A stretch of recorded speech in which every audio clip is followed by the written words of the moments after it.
Hello my dear students of class 9th। आज के video में हम चैप्टर 12 स्टैटिस्टिक्स के कुछ इंपॉर्टेंट और एक्स्ट्रा क्वेश्चन करने जा रहे हैं, तो पूरा वीडियो आप ध्यान से देखिएगा। So my dear student, let us start. Question first, the mean of these following data. इन सबका हमें मीन निकालना है एक्स के फॉर्म में, क्योंकि आंसर देखिए एक्स के फॉर्म में मीन होता है sum of observation upon number of observation. In short मैं लिख लेता हूँ सम upon numbers.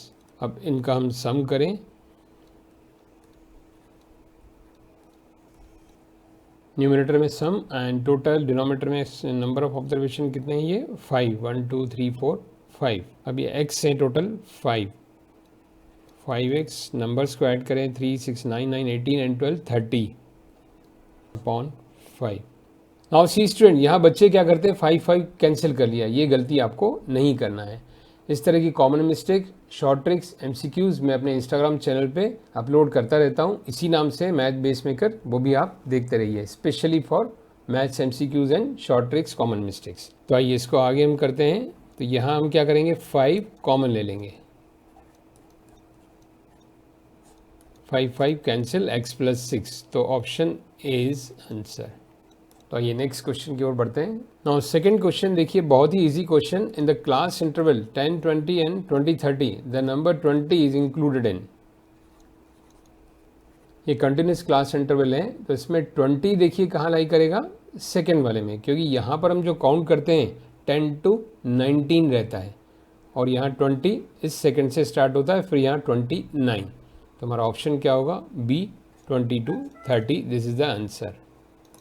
Question third, in a frequency distribution, the mid value of class is 15 and the width of class is 8, the upper limit of class। देखिए ये logical question है, बहुत ही easy है। इसको समझने से पहले एक छोटा सा एग्जांपल मैं आपको समझा देता हूँ, इससे आपको क्लियर हो जाएगा फंडामेंटल। 40 to 50, 50 to 60, मान लीजिए 60 to 70 कोई क्लास इंटरवल है।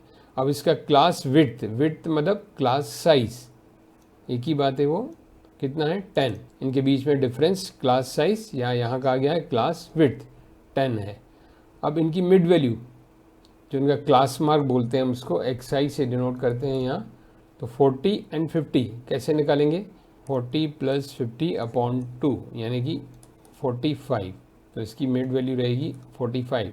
इसकी mid value 50 60 110 divided by 2 55। 60 70 mid value 130, तो ये रहेगा इसका हाफ 65। और एक की निकाल के आप बाकी निकाल सकते हैं, क्योंकि जितना इनमें क्लास साइज है उतना इंक्रीज करते जाइए। देखिए यहाँ 10 10 है, तो 45 में 10, तो अगली मिड वैल्यू, फिर 55 में 10 जोड़ा, अगली वैल्यू आ गई। अब ये क्या पूछ रहा है, देखिए इसकी क्लास मार्क या मिड वैल्यू 15 है, लाइक दिस मान लेते हैं ये है। तो आपको क्या निकालना है, उसकी अपर लिमिट निकालनी है। जैसे इसकी अपर लिमिट क्या दी है, 60। तो अब इनमें रिलेशन कैसे हम कोरिलेट करते हैं, ध्यान से देखिए। लोअर लिमिट रहती है मिड वैल्यू, मिड वैल्यू क्या है, ये 15 माइनस जो उसकी क्लास साइज है उसका हाफ, 8/2।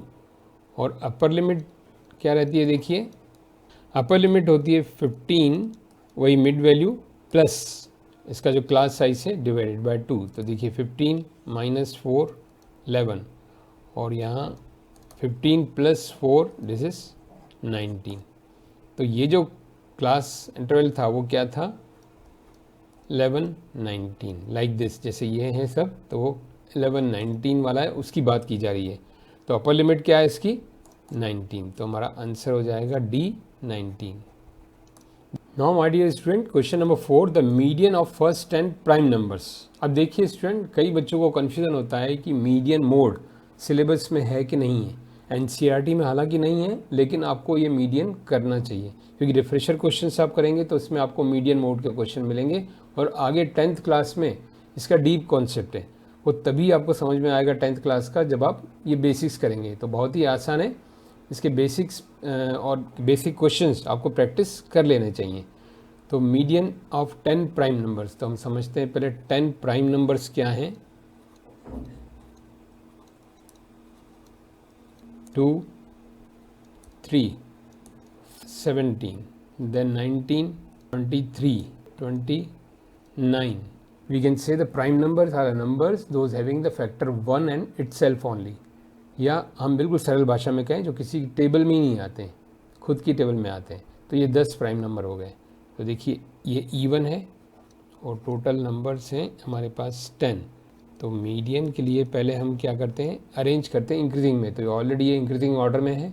इवन नंबर्स के लिए क्या होता है, देखिए n/2 plus n/2 plus 1 whole upon 2। n/2 n क्या है यहाँ 10, 10/2 प्लस 10/2 प्लस 1/2, तो ये हो गया 5th and 6th value upon 2। यहाँ बच्चे एक गलती करते हैं, इसको 5 मैंने TH क्यों लिखा है, देखिए 10th 10 प्लस 1 6th, यहाँ TH नहीं लिखते तो गलती से 5 प्लस 6 को ऐड कर लेते हैं, जो कि गलत है। 5 और 6 नंबर्स नहीं, 5 6 क्या है, जो उनका ऑर्डर है 5th एंड 6th। अब देखिए 5th number 1 2 3 4 5 11 plus 6th number 13/2, तो ये हो जाएगा 24/2 यानी कि 12 इसका मीडियन है। इन 10 प्राइम नंबर्स का मीडियन है 12 जो कि इवन है। तो हमारा ऑप्शन आंसर क्या हो जाएगा, ऑप्शन बी, इवन नंबर। और ऑड के लिए मैं फार्मूला बता दूं, वैसे मैंने बेसिक कॉन्सेप्ट और जो इंट्रोडक्शन ऑफ स्टैट है उसमें पूरा दिया हुआ है, वो वीडियो आप ज़रूर देखिएगा। उसमें मोड, मीडियन, मीन सबके कॉन्सेप्ट हैं। अगर ऑड है तो उसके लिए फार्मूला होता है n+1/2 सिंपल। इवन के लिए n/2 plus 1/2। Question 5th, the mode is a set of observations is the value which, देखिए सिंपली इसमें मोड पूछा गया है, क्या होता है mode, means most occurring value, अब जो बहुत बार रिपीट हुई हो। For example 10 11 15 16 10, then 11 10 15 10 10। अब इन पूरे डेटाज में सबसे ज़्यादा बार रिपीट क्या हुआ है, 10, तो इस डेटा का मोड क्या होगा, 10, मोस्ट अकरिंग वैल्यू। तो इसमें देखें हम लॉजिक क्या कहता है इसका, occurs most frequently, central number नहीं, number between minimum none, occurs most frequently, जो ज़्यादा बार रिपीट होता है। Option A is the answer. Now my dear student, question number 6, the mode of the data. अब देखिए ये भी मोड पे बेस्ड है। अब इसमें डेटा क्या है, सिस्टमेटिकली दिया हुआ है, रैंडमली नहीं दिया है। ये XI जो वैल्यूज़ है और FI फ्रिक्वेंसीज़ है। कोई भी ये नंबर हो सकते हैं, मान लो टेस्ट मार्क्स हैं, ये XI 8 नंबर 3 बच्चों के हैं। फॉर एग्जांपल आप इमेजिन करिए 10 नंबर 6 बच्चों के हैं, 11 नंबर 18 बच्चों के हैं, 15 नंबर 9 बच्चों के हैं, इस तरह से डेटा है फॉर एग्जांपल। तब इसका डेटा का मोड क्या होगा, मोड ये वैल्यू नहीं होगी, यहाँ आपको नहीं लेना। मोड क्या लेना है, जिसकी फ्रिक्वेंसी ज़्यादा हो। ज़्यादा नंबर कहाँ रिपीट हुआ है, तो यहाँ 18 फ्रिक्वेंसी है, 18 इज़ नॉट आंसर। हमारा आंसर क्या होगा, 11। Option D is answer. इसका मतलब क्या हुआ समझिए, 11 जो है 18 बार रिपीट, 18 बच्चों के 11 नंबर आए हैं, तो ज़्यादा जो रिपीट हुआ है वैल्यू वो क्या है, 11। So D is a answer, mode. Now my dear student, question 7, the mean of 15 observation is 20। If 9 is separated from each observation then find the new mean. ये भी लॉजिकल क्वेश्चन है। 15 observation का जो mean है 20 है, 9 सब में से सेपरेट किया गया, सभी डेटा में से, तो नया मीन क्या होगा। या मीन का कॉन्सेप्ट हम यूज़ करेंगे, mean sum of observation upon number of observation. In short मैंने सम एंड नंबर्स लिख दिया है। हमारे पास पूरे डेटा है नहीं, तो हमने टोटल सम को x सपोज कर लिया। अब देखिए स्टूडेंट, मीन जो हमें दिया हुआ है 20 क्वेश्चन में, और सम हमने x सपोज किया और नंबर ऑफ ऑब्जर्वेशन 15, तो x हो जाएगा 20 × 15 यानी कि 300। अब देखिए स्टूडेंट, न्यू मीन जो हमें नया मीन निकालना है, अकॉर्डिंग टू गिवन कंडीशन कि 9 सेपरेट फ्रॉम ईच ऑब्जर्वेशन। समझिए ध्यान से, हर ऑब्जर्वेशन में से 9 को सेपरेट किया, तो जो सम है 300 माइनस हर ऑब्जर्वेशन में से, मतलब कितने ऑब्जर्वेशन है 15, तो 15 × 9 ये सेपरेट किया अपॉन नंबर ऑफ ऑब्जर्वेशन तो चेंज नहीं होंगे, वो 15 रहेंगे, तो ये हमारा न्यू मीन हो जाएगा। फिर से ध्यान दीजिए, समझिए, न्यू मीन क्या होगा, ये वैल्यूज़ माइनस हो जाएंगी कितनी बार, 15 बार। हर ऑब्जर्वेशन में से 9 9 9 9 करके जितने डेटा है 9 9 9 करके माइनस करना है, तो 15 टाइम्स 9, तो ये माइनस किया 15, ये 15 9 जा 135, 300 में से माइनस किया 165, इसको कैंसिल किया 15 1 जा 15 1 जा, तो न्यू मीन आ गया 11। This is the answer. Now my dear student, let us see the question number 8. To draw the histogram of following data, construct the adjusted frequency distribution table. देखिए student, ये कुछ data दिए, class interval, ये frequency, यहाँ आपको histogram बनाना नहीं है। अगर हिस्टोग्राम हमें बनाना हो तो उसके लिए एडजस्टेड फ्रीक्वेंसी टेबल बनाइए। एडजस्टेड क्यों बनाना है, देखिए यहाँ 40 to 50 क्लास साइज 10 है, 50 to 65 15 है, फिर 65 to 85 20 है, फिर 85 to 110 25 है। तो जब क्लास साइज यानी क्लास विड्थ अलग अलग हो तो हमें नई फ्रीक्वेंसी टेबल बनानी पड़ती है, ये फ्रीक्वेंसीज हम कंसीडर नहीं करते हैं। ये देखिए, इसमें एनसीईआरटी के पेज नंबर 156 पे इसी तरह का क्वेश्चन है। यहाँ आप देख सकते हैं क्लास साइज अलग अलग है, ये 0 to 20 है, फिर 20 to 30 10 है। ये देखिए चार्ट बनाया गया है, ये इसका सोल्यूशन है।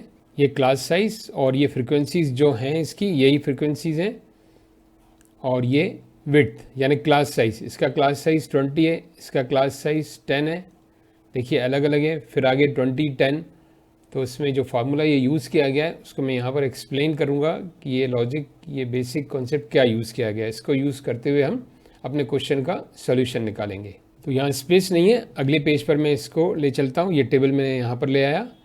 देखिए स्टूडेंट, एडजस्टेड फ्रिक्वेंसी को हम कैसे लिखते हैं, उसका फार्मूला आप समझिए। क्योंकि क्लास साइज यूनिफॉर्म नहीं है तो ये फ्रिक्वेंसी हम नहीं ले सकते। तो एडजस्टेड फ्रिक्वेंसी होती है मिनिमम क्लास विड्थ या class size upon class size into frequency. देखिए फर्स्ट का इसे समझिए। अब यहाँ पर पहले चलिए देखते हैं मिनिमम क्लास साइज क्या है। 10 15 20 ऐसे जा रहा है, तो मिनिमम क्लास साइज हर जगह 10 है, तो हर एडजस्टेड फ्रिक्वेंसी के लिए मिनिमम क्लास साइज हम 10 रखेंगे। अब फर्स्ट वाले के लिए देखिए 10 अपॉन जो इसकी क्लास साइज है वही लेंगे 10 इंटू फ्रिक्वेंसी 20। समझिए आप, मिनिमम क्लास साइज 10 और जो इसकी क्लास साइज है 10 और इंटू फ्रिक्वेंसी जो गिवन है, तो हमारा न्यू फ्रिक्वेंसी यानी कि वही रहा जिसका क्लास साइज 10 है, तो उसकी न्यू फ्रिक्वेंसी भी वही रहेगी। अब यहाँ आपको देखिए समझ में आएगा। सेकंड वाले में सेम, हम सेकंड वाले के लिए भी क्या लेंगे, मिनिमम क्लास साइज 10 ही लेंगे, सबके लिए 10 लेंगे, अपॉन जो इसकी एक्चुअल क्लास साइज कितनी है 15 इंटू फ्रिक्वेंसी 15 15 15 कैंसिल, तो न्यू फ्रिक्वेंसी आ गई 10, या लेंथ ऑफ रेक्टेंगल भी बोल सकते हैं इसको, न्यू एडजस्टेड फ्रिक्वेंसी भी बोल सकते हैं, क्योंकि हम इसकी हेल्प से जो हिस्टोग्राम बनाएगा वो रेक्टेंगल बन जाएगा, तो न्यू रेक्टेंगल साइज। अब थर्ड वाले की लेते हैं हम मिनिमम क्लास साइज, जो उसका क्लास साइज है वो कितना है 20 इंटू फ्रिक्वेंसी 30, तो ये हो गया कैंसिल हो गया 15, तो इसकी एडजस्टेड आ गई 15। अब लास्ट वन देखिए, इसके लिए वही मिनिमम क्लास साइज सब में 10 लेंगे, क्योंकि जो मिनिमम क्लास साइज पूरे डेटा का रहेगा वो हम लेंगे, अपॉन जो उसका existing class size that is 25 85 and 110 के बीच में 25 इंटू फ्रिक्वेंसी 10, तो ये हो गया 100 अपॉन 25, तो इट इज़ 4। अब आगे अगर कहा जाए कि इसका हिस्टोग्राम बनाइए, तो हम इस फ्रिक्वेंसी के हिसाब से हिस्टोग्राम नहीं बनाएंगे, इस फ्रिक्वेंसी के हिसाब से हिस्टोग्राम बनाएंगे। तो हालांकि इसमें कहा, तो चूँकि इसमें कहा नहीं गया है तो हम हिस्टोग्राम नहीं बनाएंगे, तो ये हमारा आंसर हो जाएगा adjusted frequency chart. Now my dear student, question number 9, marks obtained by section A and section B of class 9th are as follows. Construct frequency polygons of both section on same graph and compare their performance. देखिए ये marks दिए गए हैं और ये section A and section B। जैसे इसको हम रीड कैसे करेंगे, पहले रीड करना समझिए। 20 to 30 मार्क्स सेक्शन A में 5 बच्चों के आए, 20 to 30 मार्क्स सेक्शन B में 10 बच्चों के आए, 30 to 40 मार्क्स सेक्शन ए के 10 बच्चों के आए, 30 to 40 मार्क्स सेक्शन बी के 15 बच्चों के आए, इस तरह से। तो इसका हमें फ्रीक्वेंसी पॉलीगॉन सेम ग्राफ पे बनाना है और इनके परफॉर्मेंस को कंपेयर करना है। तो ये नेक्स्ट पेज पर इसको अच्छे से लेते हैं। तो देखिए स्टूडेंट, यहाँ पर मैंने टेबल छोटा कर दिया ताकि अपना स्पेस मिले, और यहाँ मैंने आधा काम कर दिया है। ये मतलब एक्स एक्सिस और ये वाई एक्सिस, ये ग्राफ होता है। यहाँ पर 10, 20, 30, 40 जैसा कि है इसमें, वो हमने प्लॉट कर दिया है। अब इसका मतलब भी समझिए, ये सिंबल का मतलब आपको पता होगा, इसको हम किंक बोलते हैं। ये कोई वैल्यू यहाँ से होती है 0, हम अगर 0, 1, 2, 3 ना लिख के डायरेक्ट कोई बड़ी वैल्यू लेते हैं, मान लो यहाँ 100, 200, तो बीच में इसको हम किंक से शो करते हैं कि यहाँ पर काफ़ी स्पेस हमने छोड़ा हुआ है, इसको हम बोलते हैं किंक। डायरेक्ट हम 0, 1, 2, 3, 4 या छोटी वैल्यू से स्टार्ट करते तो इसकी ज़रूरत नहीं थी। पहले हम सेक्शन ए के निकाल लेते हैं क्लास मार्क, यानी मिड वैल्यू। यहीं पे लाइन ड्रॉ कर रहा हूँ, 20 to 30 मिड वैल्यू क्या होती है, lower limit plus upper limit upon 2, यानी कि 20, ये 25। अब यहाँ क्लास साइज सेम है तो हमें सबकी मिड वैल्यू निकालने की जरूरत नहीं है, 10, 10 हम ऐड करते जाएंगे क्योंकि क्लास साइज कितना है इनमें, 10। Section B same mid value रहेगी, फिर भी मैं यहाँ लिख लेता हूँ ताकि आपको कोई कन्फ्यूजन नहीं हो, सेम मिड वैल्यू, क्योंकि क्लास इंटरवल ये सेम है सबके लिए। अब यहाँ हम for the sake of convenience सबके जो पेयर्स लिख लेते हैं, यानी कि जिनको कोऑर्डिनेट ज्योमेट्री के हिसाब से हम बनाते हैं। 25, 5 ये हमको प्लॉट करने हैं फॉर सेक्शन ए। 35, 10, 35, 15। अब आइए इनको हम प्लॉट करें। तो यहाँ पर मैंने वर्टिकली नंबर्स नहीं लिए, इनको ले लेते हैं इनके हिसाब से। 5, 10 वगैरह हैं तो बिल्कुल सिंपल रहेगा। 5, 5 का हम गैप ले लें, 10, 15, 20, 25। अब पहली वैल्यू 25, 5, 25 कहाँ आएगी, in between 20 and 30, this is 25, 5। तो 5 से लाइक ए कोऑर्डिनेट ज्योमेट्री ये एक वैल्यू हो गई, 25, 5, फिर 35, 10, 35 यहाँ बीच में आएगा, इट इज़ 35, 10, 45, 15, 40 और 50 के बीच में 45 और ये 15, देन 55, 10, ये 55 और ये 10, देन 65, 20। इनको ज्वाइन कर लें हम, और इसको जो इसका प्रीवियस वैल्यू है उसके मिड पॉइंट से ज्वाइन कर लेना हमें 10 to 20 के बीच में। ये हो गया सेक्शन ए। अब इसी तरह से हम सेक्शन बी के ले लेते हैं। Section B 25, 10, then 35, 15, 45, 10। अब पहली वैल्यू सेक्शन बी की 25, 10, 25 ये 10, देन 35, 15, 45, 10, 55, 5, देन 65 इन बीच में, 60, 70 के बीच में 65, 10। सेक्शन बी को हम प्लॉट करें, 25, 10, देन 35, 15, 45, 10, 55, 5, 50, 60 के बीच में 55, देन ये 5, like a coordinate geometry, X axis value, Y axis value, then 65 इन दोनों के बीच में, देन 10, 75, 15 लास्ट। ये सेक्शन बी हो गया, इसको यहाँ ज्वाइन कर दिया प्रीवियस मिड वैल्यू पे, सेक्शन बी। इसको मैंने इसलिए अलग कलर से लिया है ताकि कोई कन्फ्यूजन ना हो। By viewing the graph we can जज देयर परफॉर्मेंस। यहाँ आप देख सकते हैं किसका परफॉर्मेंस बेटर है। यहाँ देखिए इसका ग्राफ ऊपर जा रहा है, इसका मतलब यहाँ ध्यान दीजिए इस पॉइंट पे, सेक्शन ए में 20 स्टूडेंट्स के कितने मार्क्स हैं, 65, यहाँ भी हमें दिख रहा है। तो मतलब परफॉर्मेंस किसका अच्छा है, सेक्शन ए का, because 20 students got the 65 marks. तो यहाँ आपको मेंशन करना है ये क्या है, मार्क्स हैं और ये नंबर ऑफ स्टूडेंट्स हैं। तो इसको और एक बार अच्छे से प्रैक्टिस करना है, स्केल से, पेंसिल से, और प्रॉपरली ग्राफ पेपर पे भी आपको प्लॉट करना है। Now my dear student, let us do the question number 10। If mean of the given distribution is 6, find P. ये जो डिस्ट्रीब्यूशन दिया हुआ है वैल्यूज एंड फ्रिक्वेंसीज, इनका मीन 6 है तो हमें p की वैल्यू निकालनी है। p एक अननोन वैल्यू है। तो देखिए स्टूडेंट, पहले इसको वर्टिकल फॉर्म में लिख देते हैं कैलकुलेशन के लिए। 2, 4, 6, 10 p + 5, देन fi। अब इनका प्रोडक्ट हमें निकालना है xi इंटू fi। 2, 3 या 6, 4, 2 जा 8, 6, 3 जा 18, 10 इंटू 1 10, 2p प्लस 10, यहाँ देखिए फिर से मैं बता रहा हूँ मिस्टेक नहीं करना है, यहाँ बच्चे 2p करके लिख देते हैं, 5 में भी मल्टीप्लाई होगा, 2p प्लस 5 नहीं 2p प्लस 10 होगा। नाउ देखिए स्टूडेंट, एक्स बार से हम रिप्रेजेंट करते हैं मीन को, इसका फार्मूला होता है sigma xi fi upon sigma fi। Sigma का मतलब क्या है, समेशन, टोटल समेट के लिखना, तो इन सबको हमें समेट के लिखना है, xi fi का टोटल करके लिखना है। इसका हम टोटल करें तो आएगा 6 8 14 32 40 52 प्लस 2p। अब यहाँ भी मैंने कॉपी जब चेक किया तो देखा है बच्चे क्या करते हैं 52 प्लस 2p 54p, तो ऐसा नहीं करना है, 52 प्लस 2p। अब इन सब का टोटल हम करें तो this is coming 6 8 2 11। Now 52 plus 2p upon 11, ये क्या है मीन एक्स बार, तो वो में दिया हुआ है 6 क्वेश्चन में, क्रॉस मल्टीप्लाई किया 52 plus 2p is equal to 66, so 2p is equal to 66 minus 52,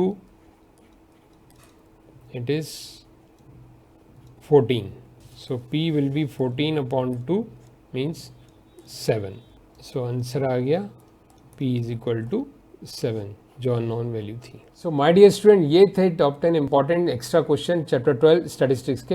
अगर आपको कोई डाउट है तो कमेंट सेक्शन में आप जरूर लिखिए, और हाँ, इन सब की प्रैक्टिस आप पेन पेपर पे एक बार फिर से ज़रूर करिएगा, और अगर आप नए हैं तो चैनल को सब्सक्राइब जरूर करिएगा ताकि आपको important question updates time to time मिलते रहें। Thank you.